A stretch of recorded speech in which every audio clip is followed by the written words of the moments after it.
Multi-21, c'est... Yeah, Multi-21.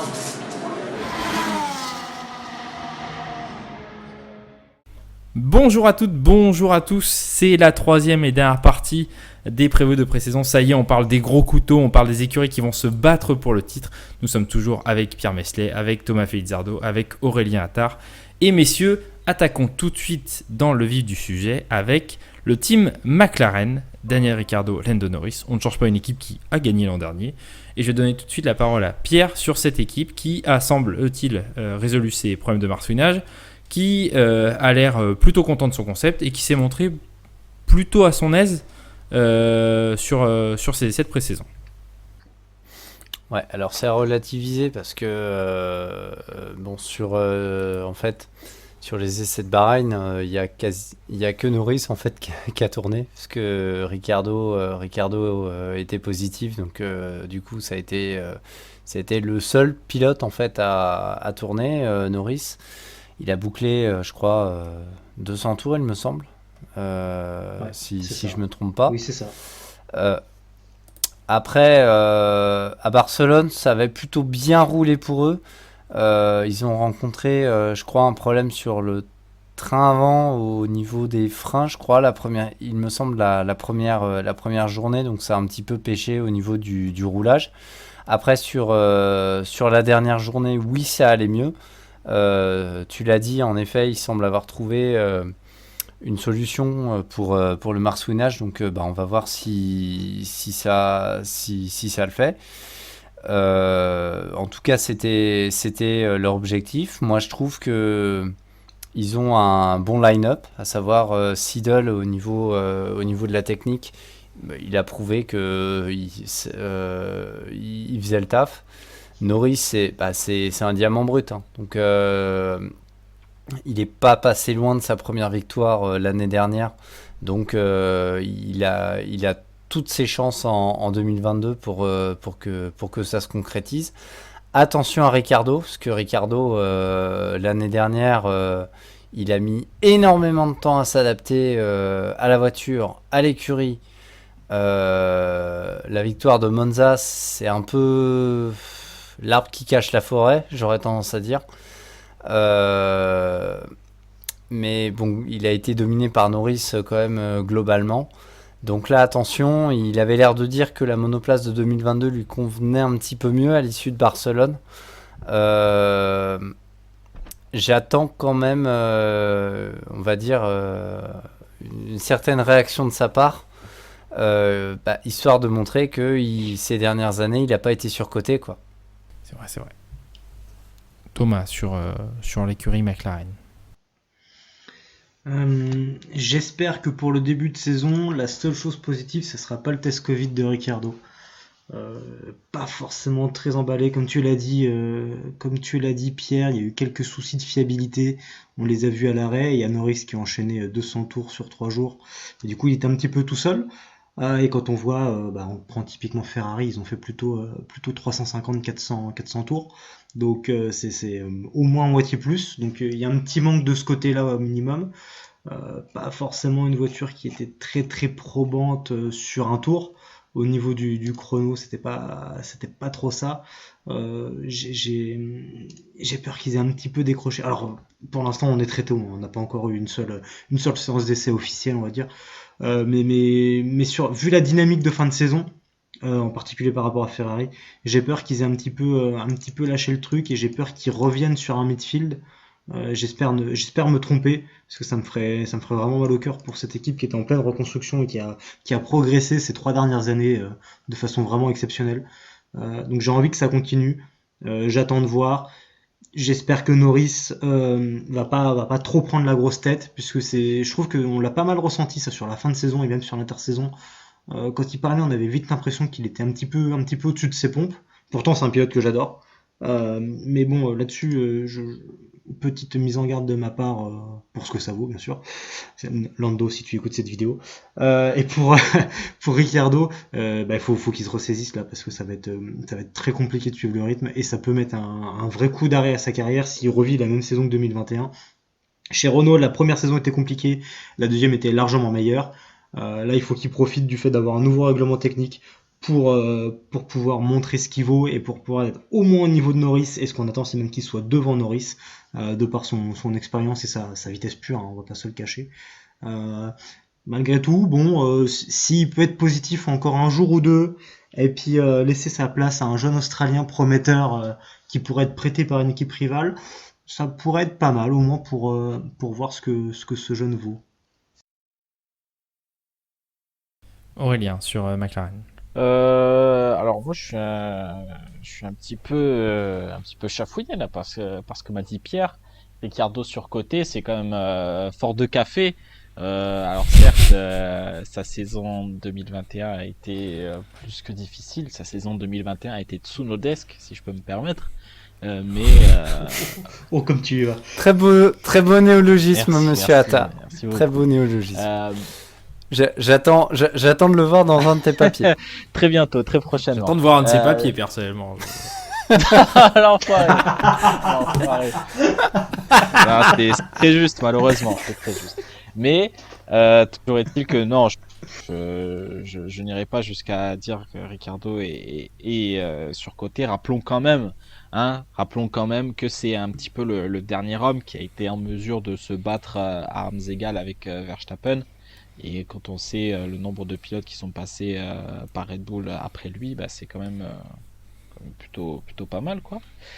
Et après pour McLaren, en fait, le truc c'est que ils ont fait un excellent temps à la première journée d'essai à Barcelone, et après plus rien.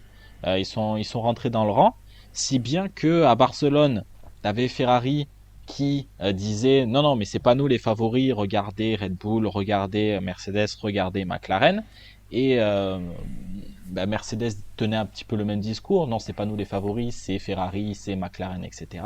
Et on avance, on arrive à Bahreïn, et avec les problèmes de frein et avec les chronos qui sont un petit peu moins probants qu'à Barcelone, eh ben on a McLaren qui sort justement de ce discours de les favoris, c'est pas nous, c'est voilà. Maintenant, on parle vraiment du trio Mercedes, Red Bull, Ferrari. On ne parle plus de McLaren.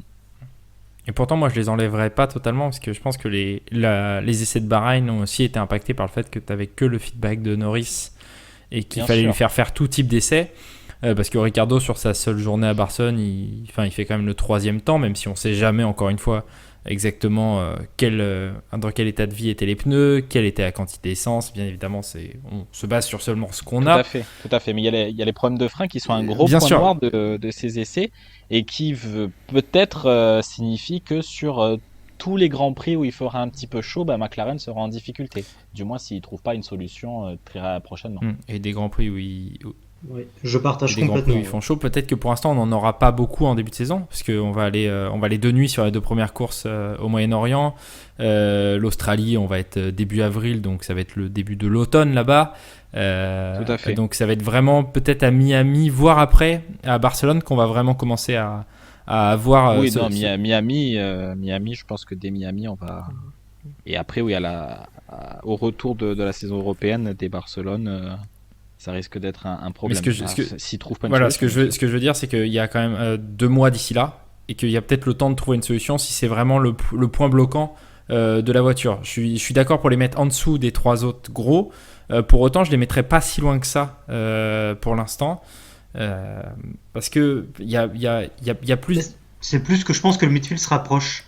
Et donc avec un midfield proche, McLaren peut vite reculer. Ils sont peut-être dans un entre-deux, entre un midfield qui est très proche et un top 3 qui est paquet, et eux sont peut-être un tout petit peu derrière, mais on sait qu'ils ont un moteur qui est performant, qui maintenant ils savent l'intégrer. Ricciardo a digéré son arrivée chez McLaren. Il a en plus gagné, même si c'était dans une saison où il n'était pas forcément au top, mais ça l'a aidé aussi à bien se remettre en place.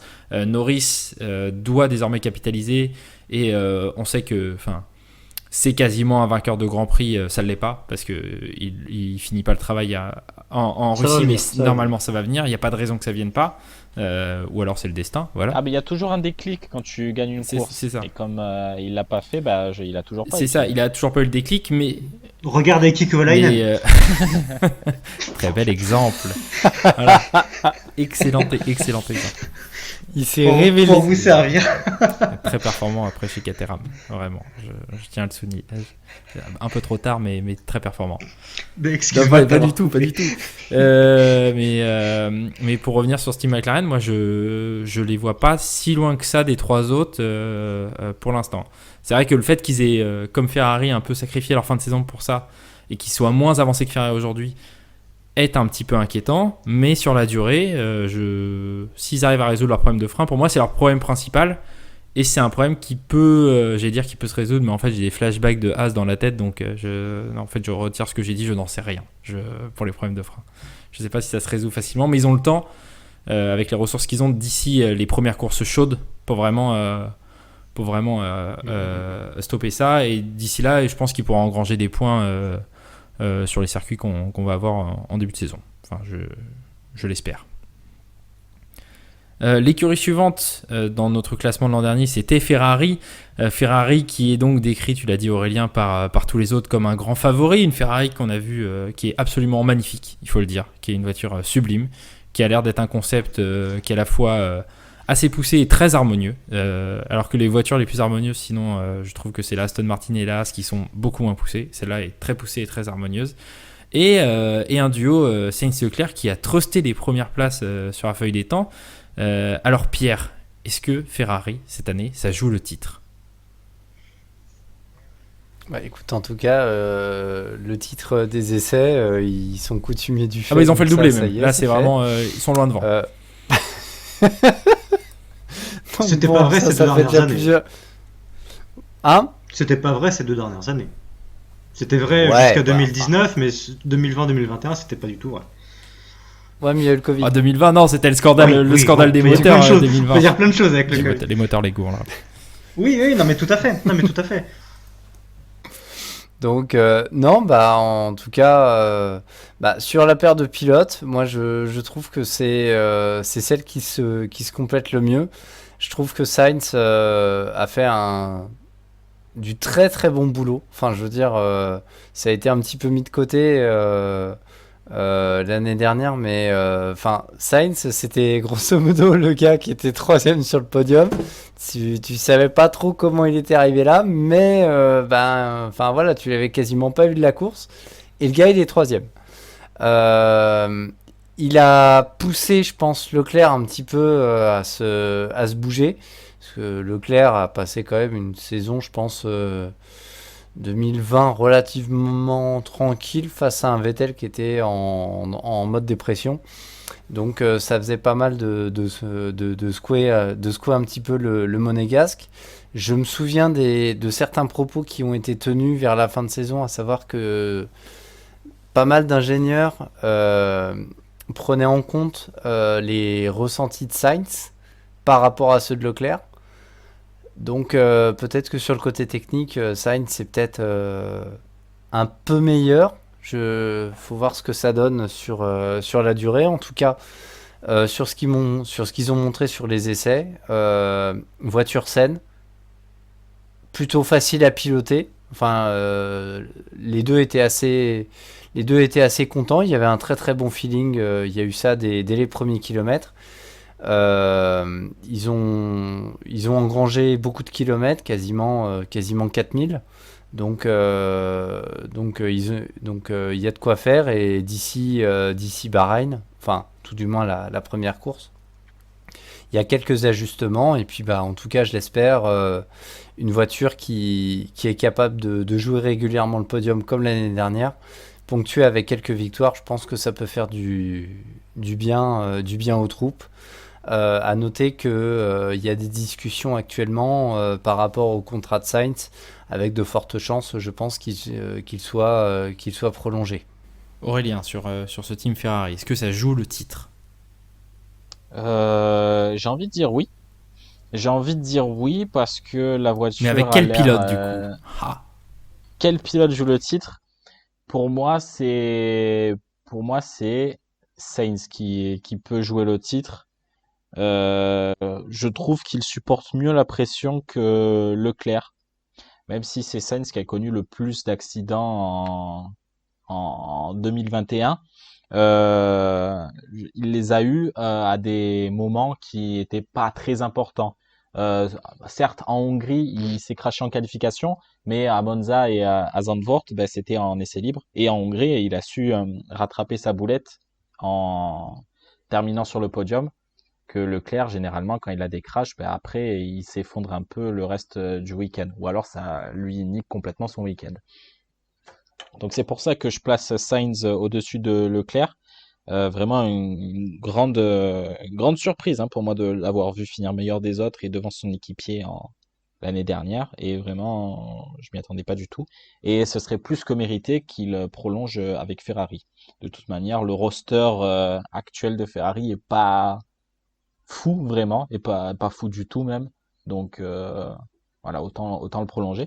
Et après, pour parler de la saison actuelle, la voiture a l'air bien née, donc même si elle a des pontons un petit peu à la Aston Martin, c'est-à-dire des pontons très imposants, mais au moins Ferrari a un petit peu tenté d'innover en faisant quelque chose de creusé qui ressemble un petit peu à ce que proposait McLaren en 2011, par exemple, et ça leur avait plutôt réussi. Donc niveau kilométrage, vraiment ils ont été, ils sont d'ailleurs c'est l'équipe qui a parcouru le plus de kilomètres, Barcelone et Bahreïn combinés. Au niveau des chronos, ils ont été toujours là, plus ou moins, que ça soit à Barcelone ou à Bahreïn, toujours. Donc ça tombe bien parce que c'est deux circuits différents avec des conditions très différentes. Il faisait très chaud à Barcelone, très chaud à Bahreïn. Donc ça nous laisse quand même de bons indices sur ce que Ferrari peut faire en ce début de saison. Et en plus à Bahreïn, on roulait 2 jours et 2 nuits, donc vraiment dans des conditions très différentes. Il y avait du vent et Ferrari est resté aux avant-postes quasiment tout le temps. Donc effectivement, tu le dis, c'est très bon signe pour eux pour ce début de saison. Thomas, sur Ferrari. Je vais essayer de rester objectif et mesuré sur la meilleure équipe de l'histoire de la Formule 1 qui a vu les plus grands pilotes de l'histoire de la Formule 1, les plus grands dirigeants de l'histoire de la Formule 1, qui a cette année la plus belle voiture du plateau et quasiment la meilleure paire de pilotes du plateau. Oui, ça joue le titre. Et ça joue le titre avec les deux pilotes. Oui, messieurs, je vous le dis aujourd'hui. Ça respire l'objectivité, tout ça. Non, vraiment, je maintiens. Je maintiens tout ce que j'ai dit. J'assume. Non, mais vraiment, je maintiens. Je pense qu'ils ont la capacité de jouer le titre avec les deux pilotes. Et d'ailleurs, je pense que c'est pour ça qu'ils n'auront pas le titre. Parce qu'il y aura forcément une équipe en face qui privilégiera un des deux pilotes et qui tirera son épingle du jeu. Que ce soit Mercedes ou Red Bull, mais c'est sûr, ça arrivera. Mais j'ai envie d'y croire. Ça fait 15 ans qu'on attend un titre de pilote, en tout cas. Tous les ans, on y a cru en 2009, bon, parce que voilà, machin. On y a cru en 2010, on y a cru en 2012, on y a cru 2017-2018. Mince, il faut que ça arrive maintenant. C'est l'année ou jamais, il faut profiter de ce règlement. La voiture, en plus, elle est magnifique. Moi qui adore la MP426, qui est pour moi une des plus belles voitures des années 2010, je suis forcément ravi avec cette voiture, qui a l'air de très bien marcher, bien se comporter, même s'il y avait un petit peu de marsouinage. Et à Barcelone, c'était dans les équipes les plus affectées. Mais en tout cas, elle est super fiable. Elle enchaîne des tours comme on n'a pas souvent vu chez Ferrari. Ça fait plaisir. On a enfin une voiture fiable qui a l'air rapide. Les pilotes ont l'air de bien se sentir dedans. La paire de pilotes est la deuxième meilleure. Clairement, c'est la paire de Mercedes pour moi qui est la meilleure aujourd'hui. Mais la paire Ferrari est pas très loin derrière. Comme vous l'aviez dit juste avant, je pense que Sainz aujourd'hui mérite sa place encore quelques saisons. Je crois que Leclerc signe jusque fin 2024. Pour moi, Sainz mérite d'aller au moins aussi loin avec Ferrari. Les deux se valent. Je vais nuancer ce que tu as dit, Pierre, et je vais reprendre en fait ce que j'avais dit sur la review 2021. Pour moi, Leclerc a besoin d'être dans un environnement compétitif pour vraiment donner le meilleur de ce qu'il a, ce qui n'a pas été le cas en 2020 et 2021. Donc pour moi le fait de cette année vraiment s'ils jouent la victoire régulièrement, et ils vont le jouer j'en suis sûr, et s'ils jouent le titre, je pense que Leclerc arrivera à avoir le niveau supplémentaire que n'aura pas forcément Sainz, qui sera peut-être un peu plus constant, moins rapide, et je pense que Leclerc va limiter les bourdes, parce qu'il aura quelque chose à jouer, et quand il saura jouer les gros points, je pense qu'il sera plus fort, et il sera vraiment dangereux cette saison. En toute objectivité. Bien sûr, en toute objectivité, évidemment. Je te laisse tes propos qui sont inadmissibles sur qui est la plus grande écurie de l'histoire de la F1. Bien évidemment, si on compte la triche, c'est Ferrari. Sinon, c'est une autre histoire. J'assume totalement mes propos. Pour compléter ce que vous dites, moi je souscris à la ligne de Aurélien et Pierre, à savoir que l'ami Carlos Sainz c'est bien plus qu'un numéro 2 ou un numéro 1 bis. Je comprends ce que tu dis, Thomas, sur le fait que effectivement lorsque Charles Leclerc est mis dans le bon sens, dans le bon environnement, il va peut-être avoir ce truc de plus que Carlos Sainz. Le problème, c'est est-ce que c'est un bon environnement, c'est là toutes les courses de la saison, toute la saison, je sais pas. Et on le voit avec ce qui se passe avec Leclerc à Monaco chaque année, c'est qu'il y a un espèce de une chape psychologique qui se met sur lui et qui fait qu'il y a toujours un truc qui ne va pas, et qu'il y a toujours un déplacement de fonction qui ne va pas. L'équipe a quand même sa part. Mais attention, ça reste la Scuderia Ferrari, bien évidemment. Mais ouais, sur toute une saison, je sais pas s'il sera capable de ne pas faire d'erreur. Là où Sainz, on sait que effectivement ça sera moins tranchant. Il est toujours pas vainqueur de Grand Prix. Ça aussi, ça joue psychologiquement. Mais par contre, comme l'a dit Pierre tout à l'heure, il y a plein de courses où tu regardais le podium, tu disais quelle bataille entre Hamilton et Verstappen. Qui est troisième, Carlos Sainz. Ah oui, bravo. Et c'était avec une voiture qui était moins bonne que la Red Bull et la Mercedes, donc avec des voitures qui ont l'air très très proches. Il peut vraiment tirer son épingle du jeu cette saison. Mais je me prononcerai pas sur l'un devant l'autre à la fin du championnat. Vraiment, je ne sais pas du tout. Là-dessus, je vous laisse à vos propos. Je ne me mouille pas. Je me mets en retrait honteusement. On va passer à l'écurie qui a terminé deuxième du classement constructeur dernier, mais qui a été champion du monde pilote. Red Bull avec Max Verstappen qui abordera du coup le 1 qu'on verra en F1 pour la première fois depuis 2014, qui était à l'époque sur une Red Bull. Et toujours Sergio Pérez qui rentre dans sa dernière année de contrat de son premier contrat Red Bull de 2 ans. Thomas, vu que tu as terminé, tu as commencé sur ce team Red Bull. Qu'est-ce qu'on attend est-ce que Red Bull peut faire le doublé cette année, constructeur-pilote? Est-ce que la concurrence s'est resserrée en haut et que ce n'est plus une bataille à 2 mais à 3? Comment ça va se passer pour Red Bull cette saison selon toi? Alors je te remercie, comme on vient de parler de la meilleure équipe de l'histoire, on va maintenant parler de la pire équipe de l'histoire. Je pense pas que. Je pense que Red Bull pour rester sérieux, Red Bull a une chance, a une carte à jouer au niveau des pilotes, clairement avec Verstappen, mais pas au niveau des constructeurs. Le niveau va être, je pense, très serré sur les 3 top teams. On parlera de Mercedes juste après. Au niveau des voitures, ça va être très serré, pourtant avec 3 philosophies complètement différentes. Il n'y a rien qui se ressemble sur ces 3 voitures et je pense que les 3 peuvent marcher, peut-être pas à toutes les courses, mais sur l'ensemble des 22 ou 23 Grands Prix, en fonction de ce qui va se passer. Les 3 seront régulièrement devant et se battront pour la victoire, et je ne serais pas surpris que tout le monde ait à peu près le même nombre de victoires à la fin de l'année. Mais je pense que Pérez est un cran en dessous des 5 autres. Clairement, on a 2 pilotes exceptionnels chez Mercedes. On a un Verstappen qui est champion du monde et qui est un champion du monde incontestable, rappelons-le. On vient de le dire, une paire chez Ferrari qui est très très forte. Je pense que Pérez, malgré toutes les qualités qu'il a, il est derrière. Alors peut-être que sur des grands prix particuliers où il fait très chaud avec beaucoup de dégradation de pneus, il peut tirer son épingle du jeu, mais je pense que ça sera relativement limité. Et donc pour cette raison, je pense que Red Bull ne sera pas une vraie concurrente pour le titre pilote. Par contre, pour nuancer par rapport à ce que je disais chez Ferrari, ils peuvent tout miser sur Verstappen, et je pense que le fait de tout miser sur Verstappen, ils ont peut-être la meilleure arme pour être champion pilote encore une fois cette année. Je pense que Verstappen là, il va être libéré d'un poids. J'espère qu'on va avoir un pilotage un petit peu différent de sa part cette année. J'en suis pas encore convaincu, mais j'espère en tout cas un pilotage plus propre, plus serein, avec moins de choses à prouver aux autres, à son père, à son équipe. Donc j'attends de voir. La voiture a l'air relativement bien née. Ils ont pas mal roulé de mémoire.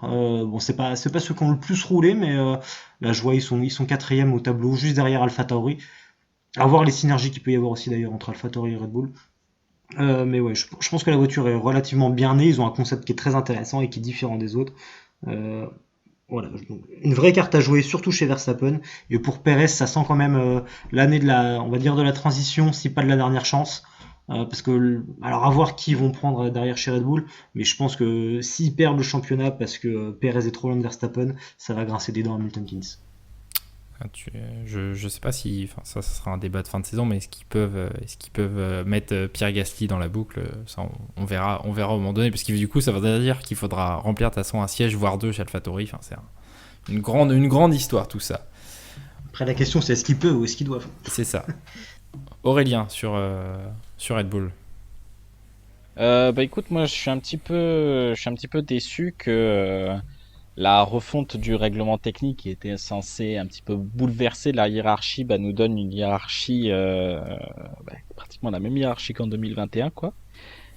Du coup, je suis un petit peu en dépression nerveuse voilà quand je vois Red Bull et Mercedes. Tu t'attendais à 2009 et t'as eu au sommet du 2017, classement. c'est ça? C'est Je m'attendais vraiment à 2009 et voilà un Brown Grand Prix bis. Je pense qu'on en avait tous besoin ici. Bien sûr. Et visiblement c'est pas pour cette année quoi. Sinon bah voilà Red Bull a été l'équipe avec Ferrari l'équipe la plus impressionnante pendant ces essais. Verstappen qui a tourné comme un métronome et qui a signé des temps impressionnants dans la dernière journée. Il est parti sur d'excellentes bases, le garçon. Sinon, pour parler de Pérez, pour moi, j'ai l'impression que c'est un petit peu comme Schumacher époque Ferrari. Je sais que Thomas appréciera, mais voilà, Verstappen, je pense que tu lui mets n'importe qui à côté de lui, vu la forme qu'il a depuis quelques saisons maintenant. L'autre fera pas un pli quoi. Donc Pérez, tant qu'il rapporte des points pour aider pour le championnat constructeur, il peut pas faire grand chose de plus quoi. Ouais, mais est-ce que c'est suffisant pour Red Bull? Aujourd'hui, vu le niveau de À compétitivité, mon avis, ça marchait chez Ferrari au début des années 2000, ça marchait chez Red Bull au bien début sûr. des années 2010 et à la fin des années 2010 chez Mercedes parce que la voiture était clairement devant et ils avaient un pilote qui était vraiment exceptionnel. Alors Verstappen est du même calibre que les deux précédents, mais aujourd'hui, je pense que Red Bull n'est pas dans la position d'avoir une voiture vraiment dominante par rapport aux concurrents. Et donc, je suis pas sûr que ça suffise aujourd'hui, malheureusement. Bah écoute, moi je pense que il vaut mieux avoir un Pérez qui accuse quand même plusieurs dixièmes sur Verstappen que Pérez ou n'importe quel autre pilote qui soit vraiment dans les temps de Verstappen et que ça commence à devenir un problème en interne. Il y a qu'à voir la C'est saison vrai. 2018 où Ricciardo et Verstappen étaient assez similaires quoi. Ça a rapidement pété et puis ça a mené au départ de Ricciardo quoi. C'est Et vrai. Red Bull s'en est difficilement relevé. Ouais, mais ceci dit en interne, enfin, ce ne sont que des suppositions. Ils ont réussi à régler le problème à leur manière. La manière dont ils ont réglé le problème, c'est qu'ils ont un petit peu poussé Ricciardo vers la sortie, quoi, où ils lui ont fait comprendre qu'ils soutenaient plus Verstappen que lui. Il y a qu'à Ouais, mais voir. c'est le vrai schéma Red Bull. C'est le Bah, vrai c'est schéma Red ça. Bull au final d'avoir un pilote en avant et puis le deuxième en retrait. On l'a eu avec Vettel et Weber. On l'a eu un petit peu avec Ricciardo et Fiat. Surtout avec Verstappen. C'est pas un modèle qui est choquant chez eux, qu'on retrouve pas forcément toujours chez les autres. Voilà, et bien sûr, et c'est pour ça que je milite pour que Gasly se libère de ses chaînes vraiment le plus vite possible. Et moi, j'ai pas du tout envie de le voir faire un retour chez Red Bull, non pas parce qu'il ne le mérite pas, mais parce que c'est sûr et certain qu'il va se faire tordre par Verstappen ou que l'équipe va lui mettre à l'envers et que ça va le cramer, quoi. Il servira de laquais pour Verstappen et il y aura rien de changé par rapport à 2019, à savoir que voilà, enfin je veux dire, il sera pas forcément plus écouté qu'il ne l'était en 2019. La Pérez, Marco l'a rappelé à plusieurs reprises, Pérez s'est fondu dans le moule Verstappen, c'est-à-dire tu lui demandes de prendre les réglages de Verstappen ou un truc comme ça, il va pas venir te faire chier, il va prendre les réglages, etc. Chose où au niveau de Gasly et Albon, ça ne passait, mais alors absolument pas.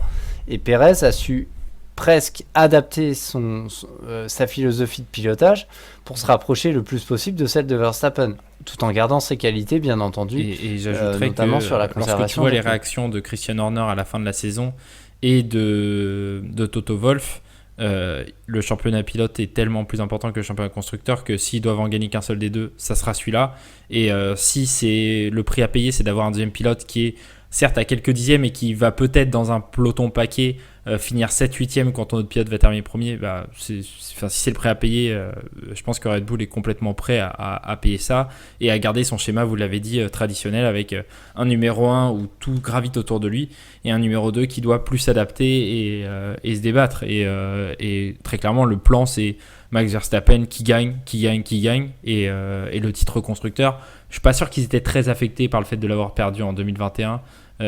Moi, ces histoires de titre constructeur, je comprends l'intérêt, mais j'ai jamais vu une écurie le célébrer lorsqu'elle perdait un titre pilote. Je pense pas que Ferrari en 2008 célébrait grandement. Ils ont sorti une voiture spéciale. Ils ont sorti une édition spéciale de la 450 sur coup d'arrêt. 430. C'est une célébration comme une autre. Et on se rappelle des mécanos de Felipe Massa qui étaient tellement contents qu'ils ont fracassé des écrans, à moins que ce soit pour autre chose. Voilà, je laisse ça. Non, c'est parce que t'avais le clip de Cool and the Gang sur Celebration. Mais pour terminer sur Red Bull, je vais reprendre ce qu'a dit Aurélien, mais on va en parler aussi pour Mercedes, mais changer complètement de règlement et te retrouver avec le même le même Big Three avec Ferrari et Mercedes, c'est un peu décevant et j'espère autre chose, mais d'un autre côté, en ayant une hiérarchie rapprochée entre les trois, ça nous permettra de voir aussi Max Verstappen avec encore plus d'adversité et avec cette nouvelle version de lui qui nous a annoncé, où il nous a expliqué très clairement que la pression du titre, c'était lié à son éducation, c'était lié à tout l'environnement qu'il y avait autour. C'est le deuxième champion du monde néerlandais, mais c'est le premier champion du monde néerlandais de F1. Il y a tellement de choses autour. Peut-être que réellement, Max Verstappen sera un pilote différent cette saison, et peut-être qu'avec un pilotage encore plus simple et facile, comme il a pu nous le montrer des fois, je sais plus, je crois que c'était à Silverstone une année où il était comme ça, en Autriche aussi, en 2019 je crois. Quand il a un pilotage très facile, il est tellement rapide que ça peut être aussi un pas en avant extraordinaire pour Red Bull, ce nouveau Verstappen. Ou justement, à l'inverse, la pression peut faire qu'il reste dans un pilotage très c'est pareil brut, aussi. Avec des défenses très dures. Je pense qu'il sera très libéré. Des pilotes, je pars de ce principe-là aussi, mais même un pilote libéré, mais qui est crassouillon, il peut renouer très vite avec ses vieux démons. Après, moi, j'ai toujours l'interrogation de ces pontons Red Bull qui sont toujours plus creusés en dessous. Je me demande jusqu'à où ça va aller. Je sais pas où. Justement, ils ont un concept qui est à la fois différent de Mercedes, et je trouve pas tant que ça, parce qu'en finalement il y a une partie assez plane, mais sauf qu'elle est en dessous. Eux, ils ont une partie prononcée au-dessus, mais en dessous elle est très plane comme la Mercedes. Et je sais pas à quel point cette philosophie est bonne. Encore une fois, on n'est personne pour juger le travail d'Adrian Newey, mais alors vraiment personne. Mais personne n'est personne à côté d'Adrian Newey. Donc on verra, mais moi, c'est la voiture qui m'excite le plus en termes de philosophie, vraiment. C'est celle où je me dis, il y a vraiment quelque chose à creuser là-dessus qui peut être formidable, parce que ça peut être à la fois performant et finalement pas si disgracieux que ça, contrairement à la voiture dont on va parler juste après. Est-ce que vous avez des choses Ferrari est mieux quand même. La Ferrari est plus belle, ça je suis totalement d'accord. La Ferrari, la Haas et la Aston Martin sont magnifiques. Mais c'est pas... si on part comme ça, les plus belles voitures de 2012, c'est la McLaren et la Marussia. Je pense pas que Charles Pic soit champion du monde, à mon grand regret. Après, on se doutait un petit peu que sur Bahreïn, Red Bull allait apporter quelque chose, parce que tout le monde était... je sais pas si ça peut servir de transition, mais tout le monde était ébahi en voyant la nouvelle Mercedes. Les seuls qui n'ont quasiment pas réagi, c'est Red Bull, et quand ils réagissent pas par rapport à un truc de Mercedes, c'est qu'il y avait anguille sous roche, et ils ont donné la réponse quasiment dans la foulée, justement avec la RB18 qui présentait justement les pontons travaillés, de ce que j'avais compris. C'était pour dicter le passage du flux d'air avec un aspect marqué.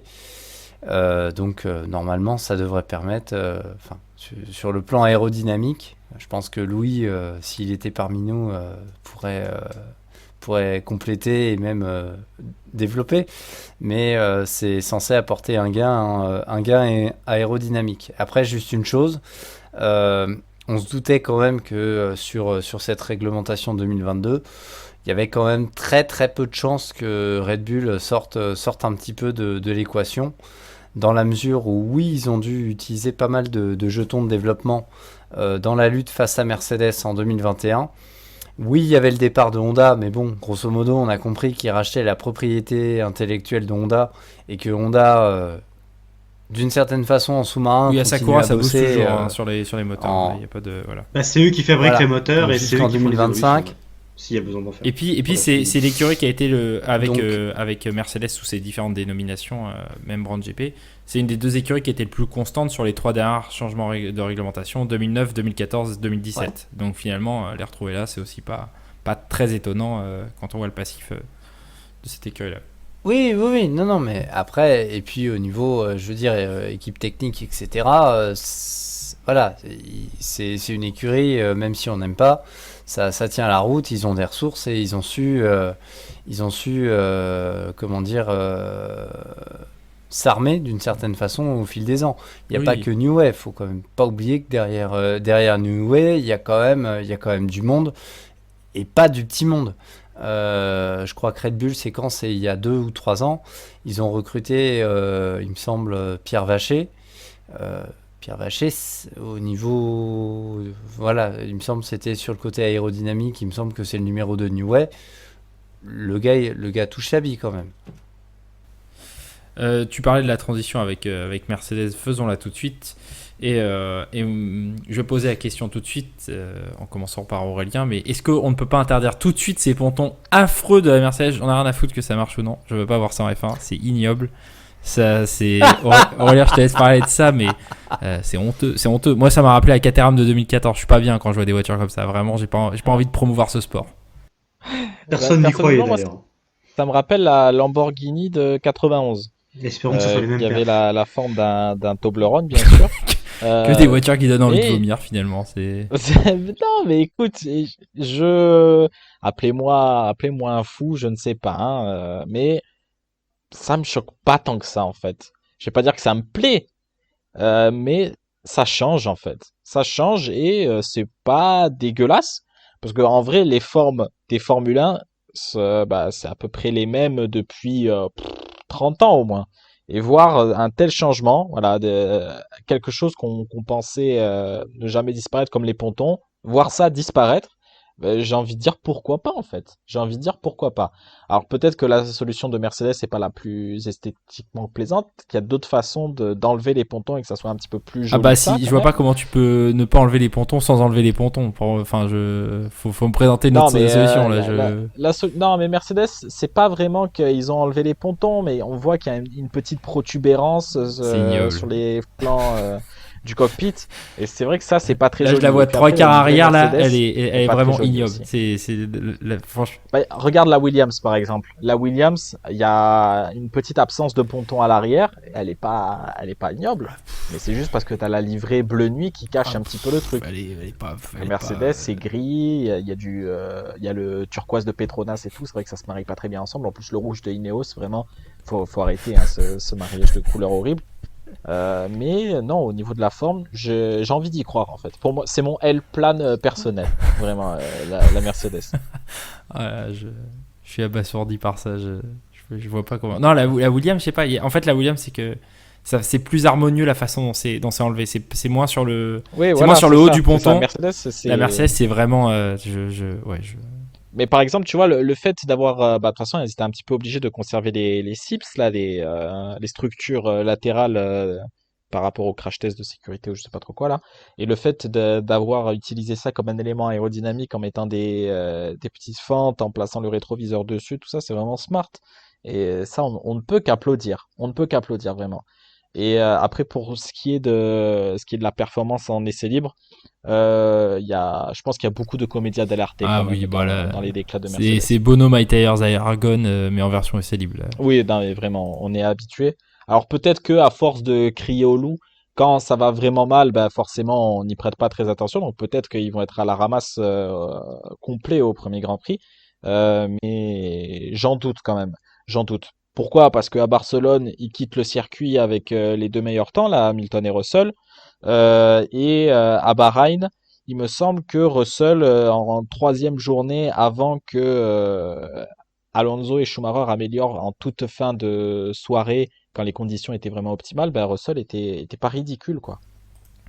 Oui, clairement, au niveau de la feuille des temps, ils ont toujours été dans le tiers groupé des premiers. Donc là-dessus, leur comédie à dell'arte, comme tu dis, personne n'y croit. Personne n'a été inquiet, je pense ici. Thomas, je vais te laisser en parler, mais personne n'est vraiment inquiet par rapport à Mercedes. Quand Hamilton dit on joue pas la gagne en début de saison, personne n'y croit.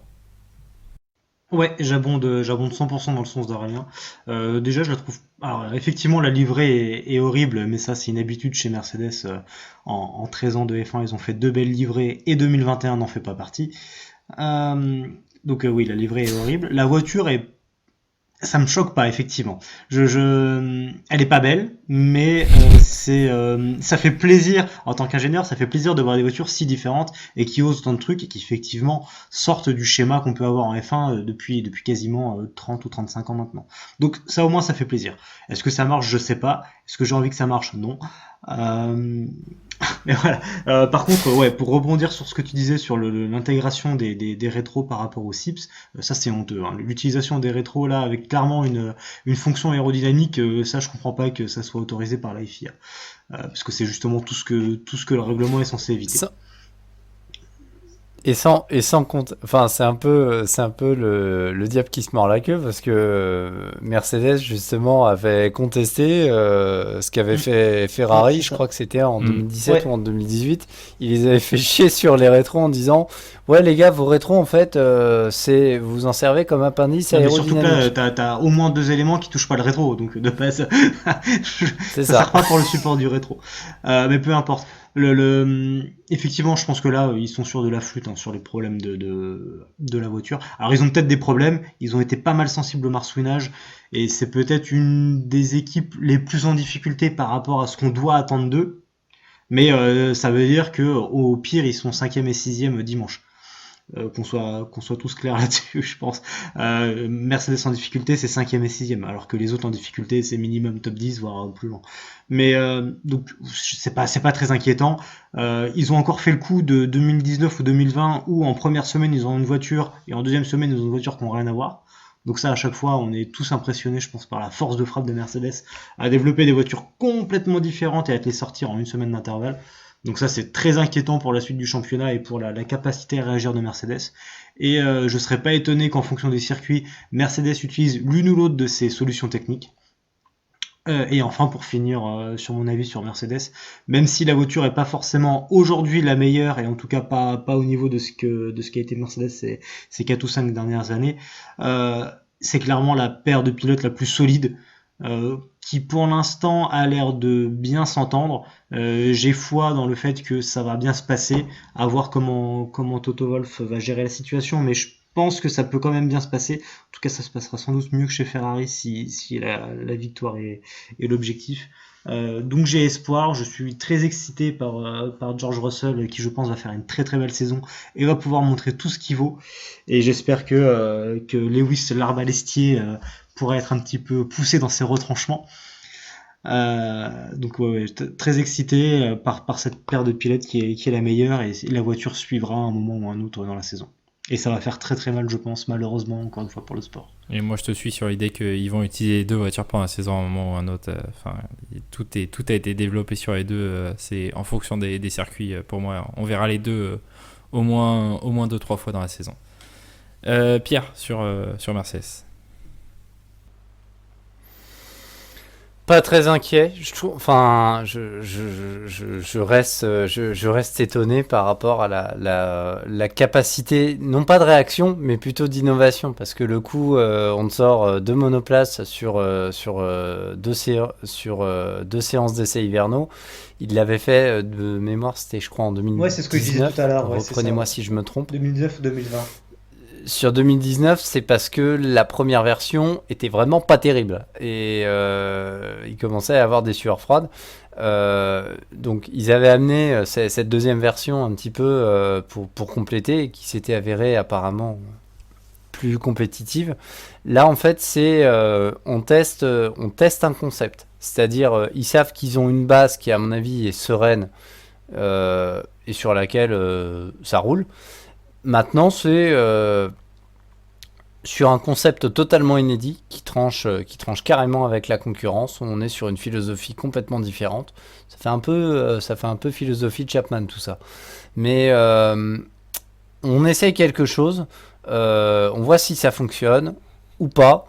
Le cas échéant, on peut se garder ça dans les cartons, quitte à la ressortir un petit peu plus tard en cours de saison, vu que il y a la question de la légalité qui s'est posée, mais dans tous les cas, cette version B, d'une certaine Ça, j'y façon, crois pas. Hein. Ah, la elle a quand même non-légalité. Ouais, à chaque fois, ils vérifient c'est bien rien en qui fait amont. ça. non, mais tous les- justement, non mais justement, c'est ce que j'allais dire.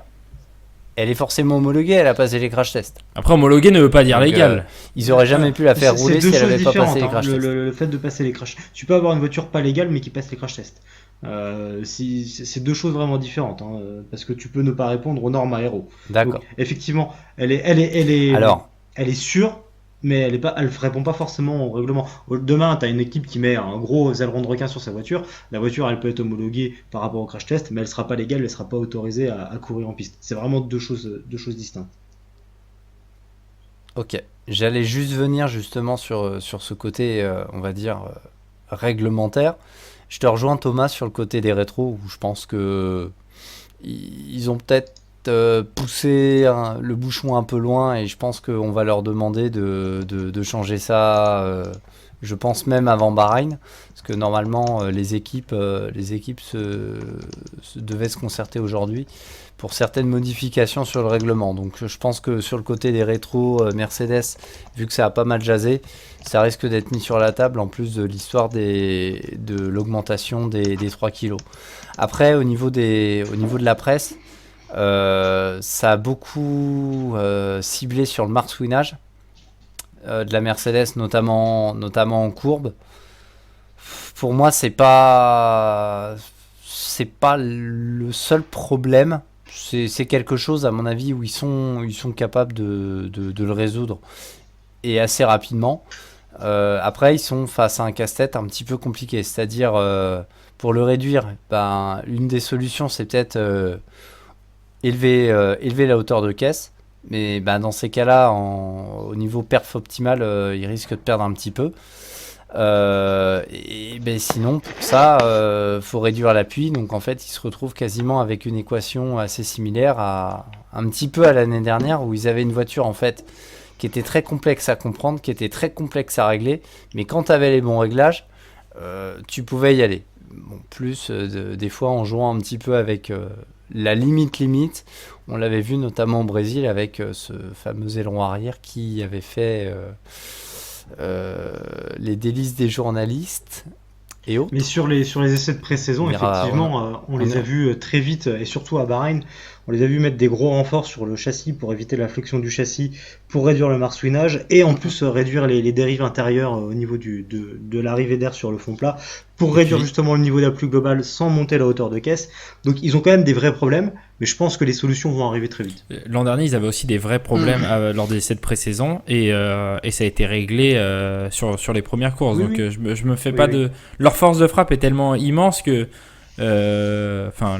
pour moi... Alors à voir avec le budget cap. C'est En bien sûr, première saison, le vrai budget cap à voir. et je sais plus lequel d'entre vous disait ça, mais c'est vrai qu'à force de chouiner chaque année, le jour où ça sera pour de vrai, on n'y croira pas. Mais je suis complètement d'accord. Après, moi je me pose aussi la question, c'est la Mercedes des années précédentes était faite aussi d'une certaine façon à ce qu'elle soit très performante lorsqu'elle était devant et ce que son flux d'air rejeté était très perturbateur pour les voitures qui suivaient, ce qui permettait pour une Mercedes qui était souvent performante sur un tour et donc en pole de gêner ses adversaires qui étaient derrière elle en course. Ça sera le moins le cas avec cette nouvelle réglementation qui veut supprimer ça pour toutes les voitures, et je sais pas à quel point ça peut affecter la philosophie d'une Mercedes qui était très clairement pensée comme ça et pour rouler devant et qui perturbait le flux d'air. Ça sera à voir.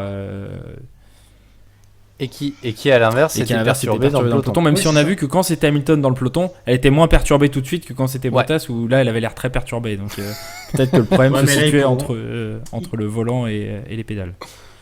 Ils pourront vite C'était peut-être une histoire de version. Ils pourront vite être 3, 4, 5, 6e, voire 7e en qualif, en fonction des rapports de force des uns et des autres, et surtout de Ferrari et de Red Bull. Donc attention là-dessus, effectivement, la partie trafic peut être très importante et très, très dommageable pour eux. Effectivement. Je termine et je rajouterai juste un petit point. Je suis vraiment content par rapport à la paire de pilotes qu'ils ont. Hamilton, bah, c'est un petit peu comme en boxe en fait. C'est le champion catégorie poids lourd qui s'est fait un petit peu déglinguer lors de la finale Bling Bling. Donc je pense qu'il revient avec le couteau entre les dents. Et cette fois, il y aura 0 cadeau de fait à qui que ce soit, je pense. Et d'un autre côté, on a un autre diamant brut. Je parlais de diamant brut de Norris, mais bon, il a déjà quelques saisons maintenant chez McLaren, donc ça commence à s'épurer un petit peu. Là pour Russell, c'est le saut dans le grand bain. Il a montré que il était dans le jus tout de suite. S'il peut permettre Hamilton s'il peut sortir un petit peu Hamilton de sa zone de confort, zone dans laquelle il est installé depuis 2017, je pense que ça peut être bien pour le spectacle. Je pense que Wolff a les épaules pour gérer ça. Je suis pas très inquiet. Mais voilà, je pense que ça peut permettre justement à Hamilton d'élever encore plus son niveau de jeu. Je paraphrase un petit peu sur ce que tu disais, Thomas, mais c'est également ce que je pense, et je pense que ça peut faire du bien. Messieurs, pour terminer cette émission, bien évidemment, il va falloir vous mouiller. Je veux votre top 3 de la saison pilote et constructeur. Je vais vous laisser y réfléchir un petit instant et je vais donner le mien en premier. C'est très impoli, mais c'est pour vous donner le temps d'y réfléchir. Très vite comme ça. Moi, je vais donner en 1 Max Verstappen, en 2 Lewis Hamilton et en 3 Charles Leclerc. Et au classement constructeur, je vais donner en 1 Mercedes, en 2 Ferrari et en 3 Red Bull. Je passe la main à Aurélien Attard. On va faire dans l'ordre alphabétique. Aurélien, tes pronos pour cette saison 2022. Écoute, je mettrai Verstappen en 1. Je mettrai Hamilton en 2. Et en 3, je mettrai Sainz. Ok. Et pour les équipes, je mettrai Mercedes en 1, Red Bull en 2 et Ferrari en 3. Ok. Bien évidemment, je ne vais pas vous demander votre rookie de l'année, messieurs, ça me paraît évident. Cette année, il n'y en a qu'un. Thomas, sur ton top 3 pilote et écurie. Je vais commencer par les écuries si tu veux bien. Vas-y. Donc en 1 Mercedes, en 2 Ferrari et en 3 Red Bull. Et côté pilote, je vais dire en 1 Hamilton, en 2 Verstappen et en 3 Russell. Oh, ok. Et Pierre, pour finir. Alors je vais commencer en pilote avec en 1 Hamilton, en 2 Verstappen et en 3 Sainz. Et au niveau des écuries, Mercedes en 1, Ferrari en 2 et Red Bull en 3. Ok, bon, ça me paraît intéressant tout ça. Messieurs, je vous remercie pour cette grande soirée d'enregistrement et pour ces 3 podcasts qui sont sortis donc sur cette pré-saison de la F1 2022. On rentre dans une nouvelle ère, on est très content, on l'attendait cette nouvelle ère, nouvelle philosophie, des voitures qui peuvent plus se dépasser, surtout des compensations à la fin de la saison en termes de temps de soufflerie pour rapprocher le paquet. Le but n'est pas d'avantager les dernières écuries, mais simplement de rapprocher tout le paquet.